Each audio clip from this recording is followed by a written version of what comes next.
Começa agora o Momento Inspiração Lupo Esporte. Com o apoio de Lupo Esporte, viva o real movimento. Inspiração Lupo Esporte recebe hoje João Henrique Silvestre. Ele tem uma larga experiência em gestão esportiva e a gente vai poder falar sobre isso, além de administração, né, João? Graduado em administração de empresas, pós-graduado em gestão empresarial, gestão esportiva pela Federação Paulista de Futebol.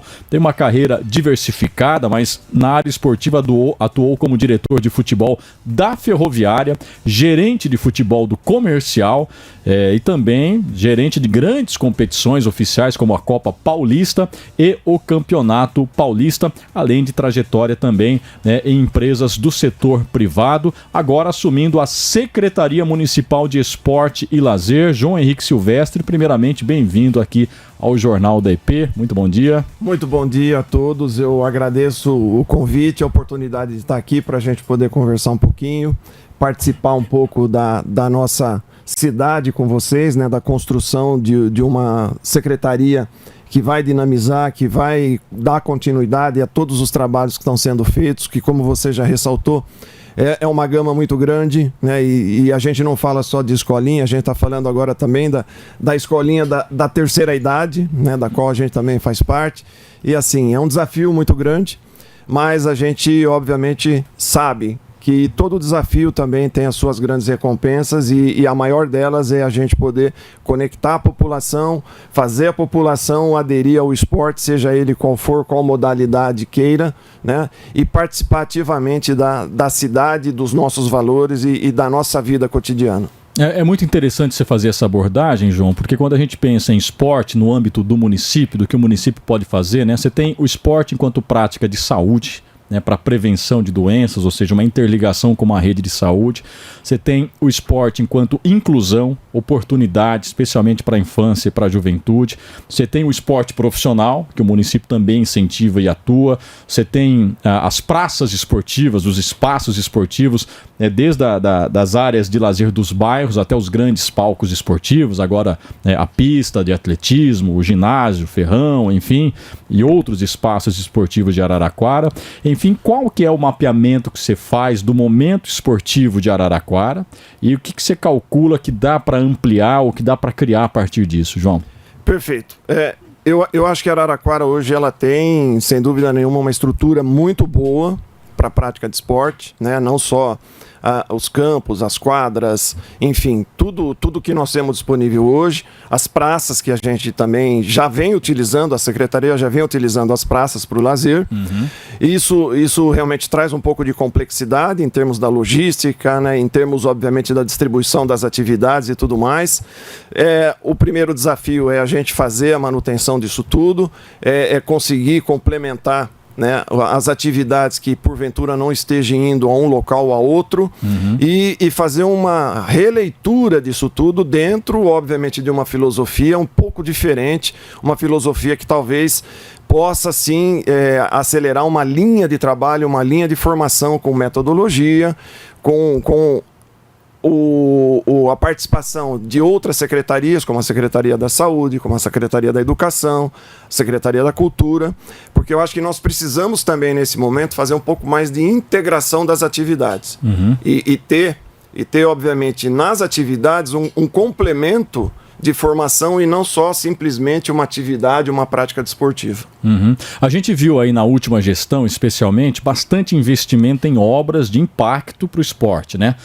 É pauta do dia, inclusive, o Estádio Municipal do Botânico, assim também como a pista de atletismo. Como é que você enxerga, João, os espaços esportivos de Araraquara? Que investimentos você imagina necessários, inclusive agora com o centro, né, um possível centro de treinamento do futebol feminino, um centro de formação? Como é que você enxerga esses espaços para que Araraquara se posicione nesse novo conceito? Eles são fundamentais, né? São fundamentais porque, efetivamente, se você quer ampliar a base, ampliar o programa de atividades, você precisa das praças, você precisa dos estádios, você precisa de quadras, né? Então você precisa efetivamente de estrutura para isso, né? Até porque a gente não pode esquecer e deixar, obviamente, de lado a questão de segurança de quem, obviamente, vai usufruir, vai vai estar acessando esses lugares. Então, a gente está tendo aí alguma dificuldade na conclusão de algumas obras que estão vindo. Eu acho que isso vai ser resolvido aí rapidamente, tá? Mas, sem dúvida nenhuma, a gente tem sim a disponibilidade de uma gama muito grande de recursos, né? Nesse sentido, recursos físicos.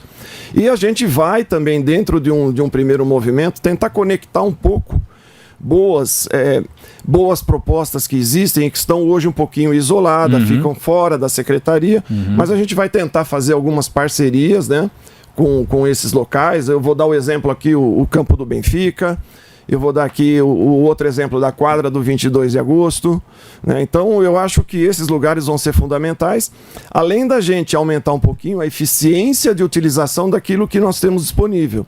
Então hoje nós temos o Gigantão, que é praticamente aí a nossa casa, né, para os esportes coletivos e até de alto rendimento também. E a gente precisa potencializar a utilização disso para, sem dúvida nenhuma, poder acomodar e poder ir ampliando as atividades e disponibilizando maior participação, obviamente, para as pessoas em todas as idades. Agora, viu, João, ontem nós conversamos aqui com o governador em exercício, Felício Ramute, e o governador, a gente colocou para o governador que Araraquara hoje é uma das cidades com uma violência sob controle, vamos assim dizer, porque entre São Carlos, Rio Claro, Ribeirão Preto, Araraquara, ela aparece aí em segundo lugar entre as cidades com acima de 200 mil habitantes sobre a questão da violência. E a gente até relacionou essa redução da violência com as escolinhas de futebol, as escolinhas de esporte. A molecada, mais de 8 mil crianças sendo assistidas, né? Agora, houve um comentário até feito por nosso ouvinte, dizendo o seguinte, olha, mas há informações de que tem muitos professores, o gasto com essas escolinhas é muito elevado. Já chegou a fazer um levantamento de como está a situação? É realmente muito elevado ou não é elevado? Tem que fazer uma readequação, tem muitos professores. Qual que foi sua visão? Bom, primeiro que eu diria que investir nas escolinhas não é gasto, né? Então, eu acho que isso é um investimento necessário, obrigatório, e quanto maior a disponibilidade de recursos para isso, melhor para a cidade, em todos os aspectos. A primeira percepção que a gente está tendo em cima desse levantamento, que ele é muito protocolar, né? A gente não tem realmente uma profundidade ainda de todas as informações, de todo o mapeamento, em que se pese os relatórios que foram fornecidos, obviamente mostrar uma robustez muito grande em termos de infraestrutura, de utilidade e de pessoas utilizando esses espaços. A gente entende que, sem dúvida nenhuma, existe o equilíbrio. Eu diria para você que, como missão primordial da Secretaria, eu gostaria de investir mais. Eu gostaria de ampliar esse investimento, não necessariamente, às vezes, só com recurso, não. Eu acho que essa questão de parcerias que a gente tem, de iniciativas muito boas que são feitas por diversos locais, bairros, pessoas, a gente precisa trazer uma conexão. Privada no esporte. Privada, pessoas privadas mesmo, às vezes até pessoas físicas, né, que fazem ou que conduzem um determinado grupo de atletas de natação, ciclismo, seja lá qual for a modalidade, e que estão um pouquinho à margem, né, desse cinturão que a gente pretende, obviamente, engrossar. E aí, obviamente, às vezes não é necessário investimento em valores, mas sim, às vezes, a disponibilidade de um profissional, disponibilidade de um local, que são fundamentais para que a gente consiga realmente ampliar. Então, novamente, é claro que hoje existe um investimento muito forte nas escolinhas, né, nas atividades que são disponibilizadas, mas enquanto secretário eu não fico satisfeito com isso e eu acho que a gente tem que ampliar, tem que criar, tem que buscar alternativas, né, e não ficar só dependendo efetivamente da aplicação do recurso, que hoje realmente é um limitante, mas efetivamente ter outras possibilidades de poder ampliar esse cinturão e de cada vez mais disponibilizar o acesso e as atividades para a população de um modo geral. Ô João, eu senti uma falta aí da nomeação do presidente da Fundesporte, porque do primeiro escalão ali do Lapena, ele nomeou todos, né? Faltou ali aquele presidente da Fundesporte que anteriormente era Roseli Gustavo, né? Que ajudava muito a Milena, que era ex-secretária de esportes. Agora você, como secretário de esportes, Você já escolheu o novo presidente da Fundesporte? Vai ser uma escolha do Lapena? Por que ainda não foi nomeado? Perfeitamente. Dentro dessa mudança, né, de visão, a gente entende que a Fundesporte ela deve passar a se constituir como uma autarquia independente, um braço comercial do esporte em Araraquara e, obviamente, gestor de projetos, produtor de projetos e capitalizador de recursos, exatamente para que ele possa fazer a inserção, né, e acomodar todas as situações que a gente contempla dentro do esporte de um modo geral, inclusive o esporte profissional, ou chamado de alto rendimento, né, para que a gente tenha efetivamente uma secretaria mais focada dentro das ações de município, de um modo geral, principalmente na parte de formação, de desenvolvimento, né, e nós tenhamos aí a Fundesporte como um parceiro e um braço comercial para poder estruturar todos esses projetos e até poder trazer parcerias, não patrocinadores, a gente não quer patrocinadores, a gente quer parcerias que vão ser feitas em cima de projetos estruturados, elaborados, para poder ampliar. E aí, obviamente, a gente está resguardando um pouquinho a questão da Fundesporte. Nós já estamos conversando com diversas pessoas, com um grupo que vai nos dar o apoio, porque em um primeiro passo nós precisamos rever o estatuto da Fundesporte, criar a estrutura própria de funcionamento, porque hoje, né, pela formatação que existe, a Secretaria e a Fundesporte, elas acabam trabalhando, se fundindo, e a gente entende necessário transferir essas responsabilidades que são específicas de Fundesporte e de secretaria, deixar isso bem claro, bem separado, para que efetivamente a Fundesporte possa ser uma emanadora e uma gestora do esporte de Araraquara. E a secretaria mais na sua função. Mas já tem amparo jurídico para isso ou ainda está em análise, vai depender? Exatamente. Inclusive as pessoas que estão nos ajudando, que vão fazer parte, obviamente, da diretoria, da chamada diretoria administrativa, né, que a gente deve segunda-feira anunciar. Esse aí acho que é o nosso deadline. Eles vão se debruçar sobre isso. São pessoas, obviamente, da área. Nós estamos aí com pelo menos dois advogados, 2 contabilistas.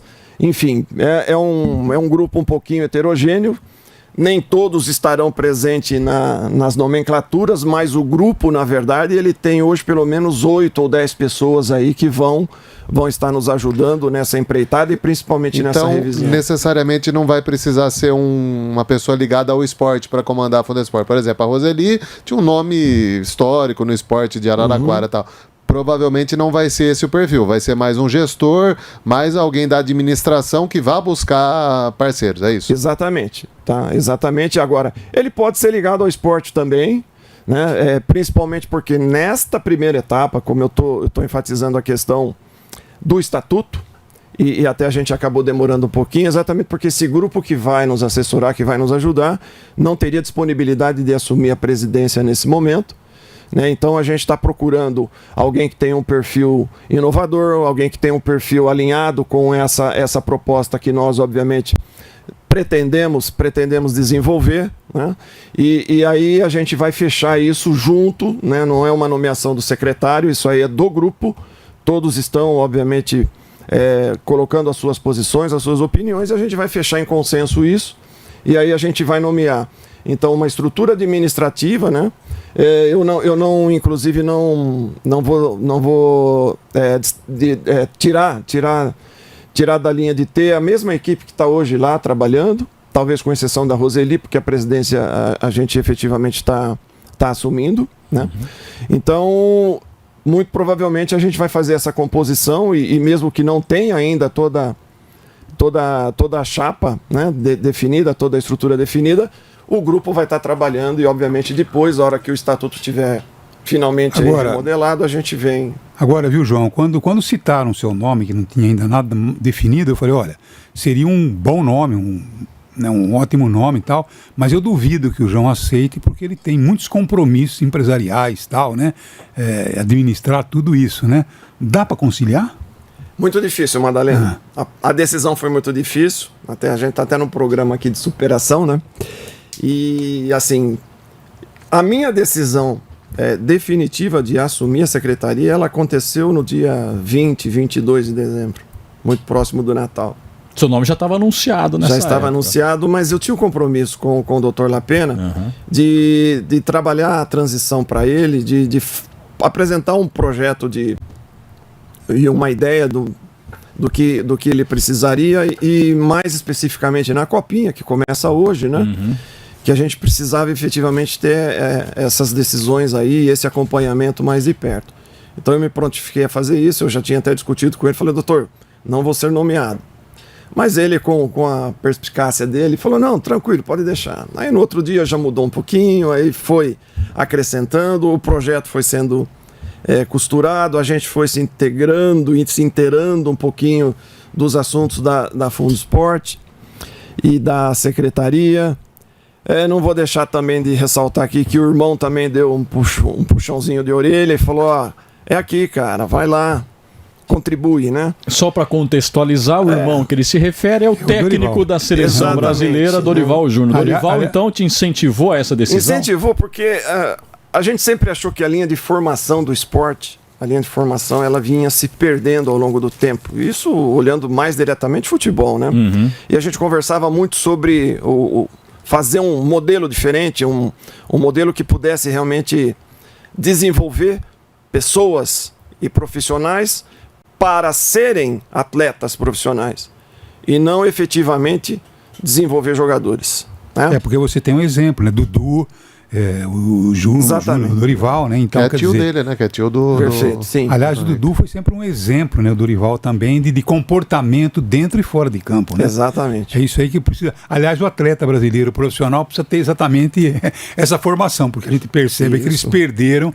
Tem poucos exemplos como o Dudu e o Dorival. Acho que esse é o conceito, né? Não ser só jogador, ou enfim, ser um atleta, não é? Não, exatamente. Eu vou ficar muito contente com o resultado do trabalho se a gente conseguir daqui 4, 5, 6 anos disponibilizar para a sociedade bons jogadores, ótimos jogadores, mas bons médicos, ótimos médicos, advogados, todos originários desse processo de formação, né? Então, o objetivo não é formar um contingente enorme de atletas aqui para abastecer as equipes de um modo geral, mas sim formar cidadãos para abastecer a nossa cidade. O esporte enquanto uma filosofia. Como filosofia, vida. Como uma ferramenta de integração, de interação, de formação e também de informação, né? A gente às vezes não explora o esporte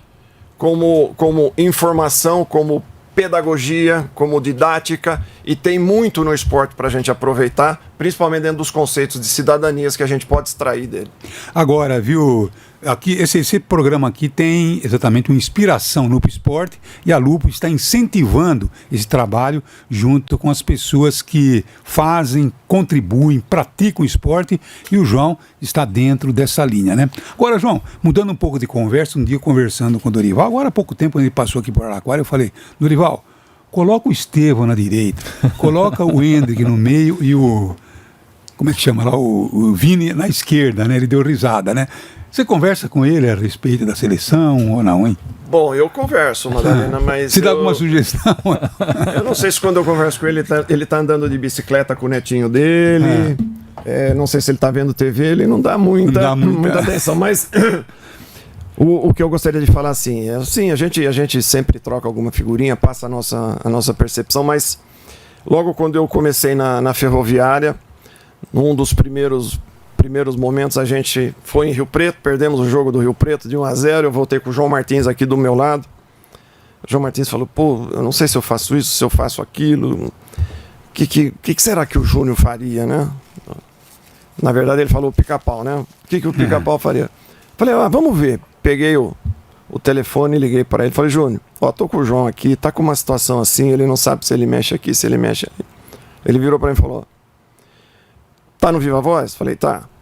Joãos, né? Sigam as suas convicções. Ou seja, Cada treinador tem a sua convicção, tem a sua concepção, que vem da sua trajetória, da sua experiência. Então, às vezes, é difícil para ele tirar essa convicção do peito, né, e mudar, e fazer uma mudança, e fazer uma modificação. Até porque boa parte do dia a dia que ele convive com as equipes e tudo mais, ele sente essas coisas e, obviamente, reforça ou não a convicção João, dele, né? Nós estamos falando de superação. O Dorival é um exemplo de superação incrível, né? Porque pouco tempo atrás ele estava doente, ninguém sabia se ele ia voltar para o futebol ou não, enfrentou um câncer, né? Ele ficou afastado dos grandes times, apesar de ter um currículo excelente. Aí o Ceará resgatou ele fez uma grande campanha no Ceará e aí a coisa foi. Foi pro Flamengo, foi campeão da Libertadores, Copa do Brasil, foi pro São Paulo, campeão da Copa do Brasil, inédito. Quer dizer, em 4 anos ele saiu de quase aposentado para a seleção brasileira. Como que ele está de saúde? Você percebe que a seleção é uma coisa muito estressante, porque é uma pressão absurda, né? É quase um presidente da República, tudo cai em cima dele, tem que voltar a ganhar a Copa do Mundo. O que você pode falar dessa superação dele e do momento dele como saúde? Como que ele está, assim, no dia a dia? Mas é fundamental, né? Essa questão da superação. Assim aconteceu ao longo de toda a carreira profissional dele, não foi só essa questão da lesão, da doença que ele superou, mas ele teve lesões, ele teve problemas também dentro dos clubes que ele passou, nem sempre ele foi titular, né? Então, tudo isso aí, pro esportista, é sempre uma superação. Para o esportista é sempre uma superação. Hoje ele está muito bem, está super estabilizado, super feliz com o primeiro neto e agora já está vindo mais um aí, a segunda, que é a netinha. Então eu acho que ele dentro do aspecto profissional e pessoal e saúde, ele está super bem. Seleção, é óbvio. Palmeiras, é óbvio. Corinthians, é óbvio. Flamengo, quem quer que seja. Ferroviária, é óbvio, a pressão é grande, a pressão é constante. E óbvio que se preparam para isso, estão preparados. Eu acho que eu não me lembro de ver o Dorival em nenhuma entrevista, de repente erguer a voz ou subir o tom para discutir. Isso, obviamente, exige um controle muito grande, né? E, sem dúvida nenhuma, eu acho que é uma pessoa que está preparada, assim como todos os profissionais praticamente do esporte, precisam dessa qualidade para poder efetivamente enfrentar o dia a dia. Porque realmente o estresse, a cobrança, ele é muito grande. A gente até brincava antes da entrevista começar, né, observando o teu currículo, né, que te dá toda a formação e a experiência para assumir esse posto, mas o teu nome sempre é anunciado, além do teu currículo, como irmão do Dorival Júnior. Como é que é ser irmão do técnico da seleção brasileira e carregar agora essa marca contigo? Não, exatamente. A gente fica orgulhoso. Orgulhoso principalmente porque se trata de um profissional respeitado e um profissional reconhecido. Então, de uma certa forma, para a gente é um orgulho. Né? E a gente, obviamente, convive da melhor maneira possível com isso, sem nenhum problema, né? E até fechando, quando o Madalena falou da mudança tática aqui, eu estou tentando ver se ele não convoca o Paquetá, mas aí ele vira para mim e fala, quem que você vai convocar? Aí eu começo a pensar, falei, pô... Responde essa, Madalena. Porque o Madalena fala... Quem é a camisa 10 da seleção brasileira? Vamos ver o Madalena. Não é porque eu sou palmeirense, mas eu colocaria o Rafael Veiga. O Veiga é um bom nome. Mas não vai resolver o problema, esse é o problema. Tá vendo? Por que não? Porque o Brasil não tem um camisa 10, infelizmente não tem, Madalena. O futebol brasileiro não tem mais o camisa 10. Mas eu acho que o Veiga ergue a cabeça, ele joga do lado, ele faz, você sabe? Eu vejo bem ele como um Gerson, mas enfim, eu acho que um cara que ergue a cabeça, né? Lança pra cá, lança pra lá. Eu não sei lá. O Brasil não forma mais camisa 10, forma muito ponta. O pessoal que começa a jogar, quer se destacar, vai pra ponta, porque dribla muito, corre demais, aí não tem ninguém que pensa o jogo, né? Quantos gols o Rafael Veiga fez nesses últimos tempos? Aí? Fez bastante gols. Na posição dele foi o que mais fez. Entre ele e o Paquetá, eu também prefiro ele e tal, mas infelizmente eu não tenho essa garantia que vai resolver o problema. Exatamente. Eu também penso da mesma maneira, até porque o Veiga também já teve 2 ou 3 oportunidades e acabou não encaixando. Mas é um grande jogador, sem dúvida nenhuma. Muito pouco tempo. Eu acho que é muito pouco tempo também para treinar uma seleção. Né? Então é difícil. A seleção nunca se reúne, né? Não é bem como um time onde você vive um dia a dia, de segunda a domingo. Você se vê assim, fica às vezes um mês sem ver e você fica só acompanhando os treinamentos no clube. É difícil você encaixar. Né? Agora, João, voltando ao que interessa mesmo, que é a secretaria, né? Me falaram que você vai ficar 3 meses e vai montar o time e se despedir, é verdade isso? Não, agora não. Não. Não, essa aí talvez fosse a ideia até dia 20 de dezembro, né? Tem umas Mas informações. depois disso, Será que a minha fonte mentiu? Não, não mentiu. Não. depois disso não, a gente vai efetivamente aí consolidar essas ideias. É óbvio, isso tudo que a gente está ponderando, a gente fez uma avaliação em 15 dias, é muito pouco tempo. As informações que eu mesmo processei, elas às vezes não são tão precisas, porque a realidade é outra, né? E a gente começa agora a baixar um pouquinho esse status, olhar a realidade e ver as adaptações que a gente precisa fazer e a velocidade que a gente vai conseguir trabalhar. Sem dúvida nenhuma, a gente tem um programa bem estruturado, a gente tem já ações bem direcionadas, inclusive, para a formação dos profissionais que ali estão. A gente vai fazer um trabalho com eles. Esse projeto precisa do aval deles e da participação na construção das linhas finais de ação. Então, efetivamente, a gente começa a estruturar as coisas a partir de agora, né? Primeiro a gente tem a governança, tem o primeiro momento, vamos limpar, vamos fazer a concentração desses esforços aqui, vamos fazer todo esse planejamento e agir com velocidade para implementar essas ideias, respeitando sim a realidade. Nós não podemos avançar, nós não podemos fazer nada com drasticidade ou de maneira impensada, de maneira não analisada, exatamente porque a governança ela é super importante e a secretaria tem um papel fundamental na relação do passo municipal com o município.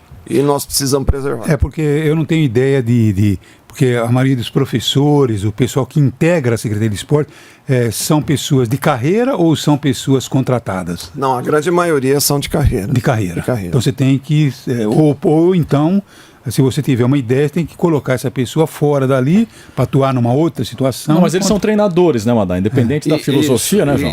E a nossa missão é potencializar esse profissional. Tá? Então, a gente quer efetivamente resgatar um pouquinho aí as filosofias de formação, exatamente com a contribuição deles, né? E sem dúvida nenhuma fazer todo um trabalho de reciclagem, porque efetivamente dentro da visão que a gente espera chegar lá na frente, nós vamos precisar de uma atuação muito mais dinâmica, muito mais impactante, e sem dúvida nenhuma nós temos esses profissionais. Nós temos isso. Eu tenho plena consciência, inclusive um dos profissionais que vai estar dentro do nosso corpo de trabalho é o Cássio Mascarenhas, que também possui larga experiência com esse grupo, né? Ele obviamente conhece 95% desse grupo. O outro coordenador que nós devemos trazer é o Adalberto Grifone, que também tem uma experiência enorme na secretaria, em trabalhos na saúde, no esporte de um modo geral. E a gente vai sim consolidando todas essas etapas com calma, com critério, vai efetivamente atendendo às necessidades, que elas são grandes também em relação aos esportes, principalmente os esportes individuais. E efetivamente a gente quer fazer, como está dentro do programa do Dr. Lapena, Araraquara um polo esportivo? Sim, é um polo esportivo formado por uma base de esporte consistente e profissionalizada no sentido de formação e de desenvolvimento. E acho que para fechar, João, que papel você coloca a Ferroviária, né, nessa sinergia do esporte de Araraquara como talvez um dos maiores símbolos, se não o maior símbolo da prática esportiva? Tudo bem que é uma SAF hoje, né? Mas que sinergia você espera criar com a Ferroviária, especialmente na questão do futebol feminino, já que Araraquara pleiteia, né, a referência de ser a capital nacional do futebol feminino? Esse é o ponto crucial. E sem dúvida nenhuma, você falou tudo, é um símbolo. O esporte precisa de símbolos, a cidade precisa de símbolos, a Ferroviária é um. E nós precisamos, inclusive, fazer um resgatezinho, porque como tem a questão do SAF, da SA, que já passou por mim isso, a gente percebe uma falta de sintonia, né? Como se, de repente, as pessoas consideram a Ferroviária de um grupo de empresários ou de alguém de fora. Não, a Ferroviária é um símbolo de Araraquara. É uma identidade política. É uma identidade política. Também, né? E isso a gente tem que, obviamente, trabalhar, resgatar isso. Ontem nós conversávamos rapidamente no congresso da Copa júniores, né, de futebol, com o Alan, das categorias de base da Ferroviária, e assim, temos uma convergência muito grande sobre a massificação das escolinhas da Ferroviária no masculino, e também com a NUT a gente já fez um primeiro contato falando sobre essa massificação, essa ampliação, e eu acho que inclusive vou sugerir que a gente comece a usar esse símbolo, guerreiras, guerreiros, grenás, guerreirinhos, enfim, para criar essa identidade, né, e novamente, alicerçar essa parceria dentro de um desenvolvimento, de uma formação que possa trazer, sim, um crescimento pessoal para essas pessoas, essas crianças que vão estar participando desses projetos todos. E massificar também, e aí a gente vai discutir depois com eles isoladamente, é que não seja especificamente só o futebol. É que eles possam ter também as outras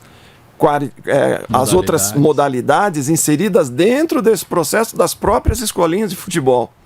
Né? Por isso veio o puxão de orelha do Dorival, quando a gente sempre falava de formação, entendia que qualquer base de qualquer time deveria também inserir, principalmente na segunda e na terceira idade da infância, esse conceito de multifuncionalidade, usar o vôlei, o basquete, beach tênis, seja lá qual for, para você ampliar, né, o movimento, o lazer, a capacidade física dos grandes atletas que nós tínhamos antigamente, que muitas vezes pulavam o muro, pegavam uma jabuticaba do vizinho, e isso tudo é movimento, isso tudo é ação que depois, obviamente, se canaliza no desenvolvimento físico daquela pessoa. Então esse foi o ponto, né, da gente tentar massificar, da gente ter uma metodologia, da gente criar uma filosofia que realmente possa possibilitar que pessoas acessem o sistema de esporte e de lazer do município, que se desenvolvam pessoalmente, que se desenvolvam socialmente e que possam sim serem grandes profissionais, seja no esporte, seja na vida cotidiana, seja de repente aqui na imprensa, né? E que a gente tenha efetivamente profissionais enraizados e com a simbologia que efetivamente o município tem, como Ferroviária, como SESI Araraquara, certo? E outros sponsors que a gente precisa criar. Isso, sem dúvida nenhuma, é aquilo que a gente pretende, e obviamente vamos ler a realidade agora, vamos analisar as convergências, né? E fazer as modificações dentro, sim, da velocidade que efetivamente for permitido. Maravilha. Tá chegando um elogio aqui para você, viu, João? Tá dizendo, tomara que no novo governo tenha muitas vozes coerentes e inteligentes, como o secretário está demonstrando. Tá aí um elogio. Sem dúvida nenhuma, isso é fundamental, né? Aqui você tem um exemplo disso. Tá aqui, a sua equipe é brilhante, a sua equipe, sem dúvida nenhuma, engrandece o vosso trabalho, e isso tem que ser feito, né? Nós não podemos nos privar efetivamente de ter pessoas do nosso lado que tenham essa filosofia, que tenham essa progressão de ideias. Óbvio, cada um dentro das suas convicções, das suas particularidades, mas que contribua para que a gente efetivamente engrandeça. João, a gente agradece muito, viu, a sua disponibilidade, vir até aqui, convidado que foi, para falar um pouquinho dos seus projetos e tal, né? Então, no finalzinho, a gente aqui te presenteia com, olha, um presente da Lupo, certo? Então, muito obrigado. Leva aí, você vai ver o que é. Às vezes pode ser até para sua esposa ou para um filho, não sei o que é aí, mas enfim, é um presente da Lupo para todos os nossos convidados. Se muito obrigado. Lupo, é ótimo. Bom. Tá então, graças a Deus, eu agradeço a oportunidade, fico à disposição em outros momentos, se a gente puder voltar e debater um pouquinho mais, porque também as reflexões são importantes, né? Por isso que eu falo que a nossa base precisa ser montada, mas com a participação de todo mundo que vai estar trabalhando nesse processo, e sem dúvida nenhuma a gente fica à disposição de vocês aí para outros assuntos relacionados ao nosso esporte. João, obrigado. Mais um uma abração. Vez, eu que agradeço. Dá um abraço no Júnior. Será dado? Vamos ver se a gente tira o Paquetá, mas não sei, vai ser difícil. Não esqueça da sugestão do Madalena. Estevão, Hendrick... Se na próxima convocação aparecer o Veiga, eu vou ter certeza que foi do Veiga, não falei. Não, só o Paquetá saindo... Ele deu risada. Um abraço. Muito obrigado. Tchau, tchau. Jornal da EPE. Jornal da EP, a verdadeira voz de Araraquara.